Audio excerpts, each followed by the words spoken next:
of lists. We don't have one single list. We have list of 000, 001, which is this, and 002, which is that, and so on and so forth. Okay, so we can just keep it here for the sake of this exercise, but maybe preview this off. And in the meantime, I need to group these.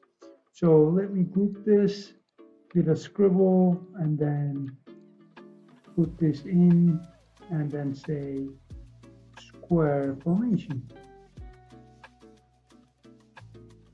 Okay. And the next thing that I want to do is maybe group this as well.